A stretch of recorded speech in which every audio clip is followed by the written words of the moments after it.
A big victory for women's sports as UPenn agrees to follow President Trump's mandate and ban transgender women from female sports teams. The Ivy League school will also revoke trans swimmer Lia Thomas of her titles. And all female athletes displaced by Thomas will be reinstated and get a written apology from the school. Thomas's former teammates. We have Margot Caxa. We also have Ellen Holmquist. They've both filed a lawsuit against the university earlier this year, and they're also joined by their attorney, Bill Bott. Good morning to all of you. Morning. Good morning, Ainsley. Good morning. Good morning. All right, Margot, I'll start with you because you were in two of the same events as Lia Thomas. You were denied your win because Lia was competing, your recognition. So how does this new news affect you? Yeah, so I try to think about it more on like a broader scale because I'm really not doing this for myself or anything. What I went through was hard enough, but really I'm doing this for the future generation of girls to go through the program, to go through D1 athletics, and I really want just what's best for them. So I would like for women's rights to be upheld to the utmost standard and for those titles and records to come down. Is this enough for you, what they did? It's a good starting point, and I'm really grateful for the Trump administration and what they are doing to protect women, but there's so much more to go.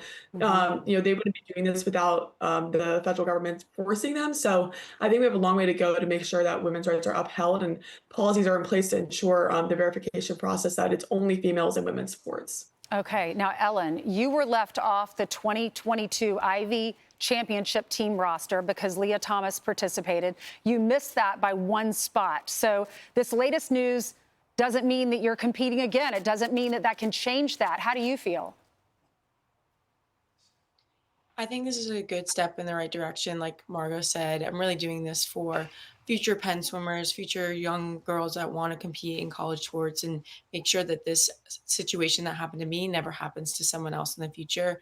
But there are still a lot of steps that need to be taken by Penn and other universities that have been going down this path. So I'm excited to see the change and appreciate the administration and the help of icons with this. Okay, Bill, you were the lead attorney in the investigation of Lance Armstrong. You have a lot of experience with sports laws and Title IX cases. What do you think about this? Well, the interesting thing, Ainsley, is that at the same time they're telling President Trump at the University of Pennsylvania that there are 4 women in women's sports and they're going to protect them.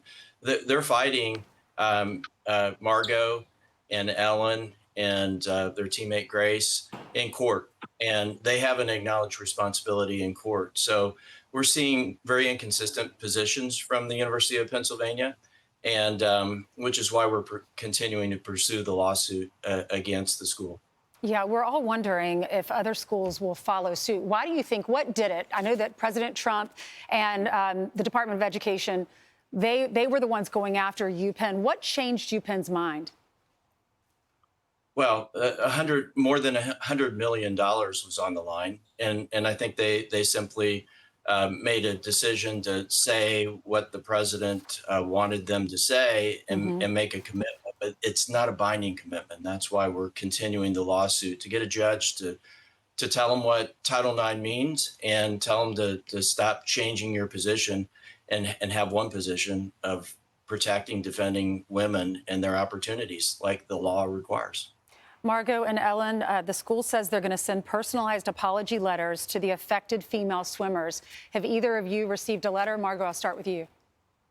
Yes, I did receive a letter last night, and while they, are kind of acknowledging what went on that year, they're really not taking, full accountability the way that I wish that they would. And I think that they have an opportunity here if they're going to accept responsibility to then work with us, work with girls who actually want to see change and ensure that women's rights are protected going forward, but they're not doing that. They're still fighting us. I'm hoping that they can kind of get on that path. Okay, Ellen, how about you? Did you receive a letter?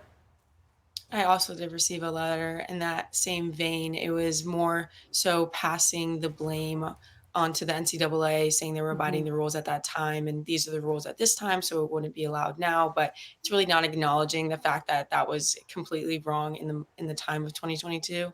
So I'm hoping that things start to change and they take this opportunity to take full responsibility in court. Yeah, I'm sorry it didn't change things for you, ladies, but I am glad for the future generations. Thank you so much. Margot, Ellen, Bill, thanks for getting up early for us. Thank Thank you. you, Ainsley. You're welcome. I'm Steve Ducey. I'm Brian Kilmeade. And I'm Ainsley Earhart. And click here to subscribe to the Fox News YouTube page to catch our hottest interviews and most compelling analysis.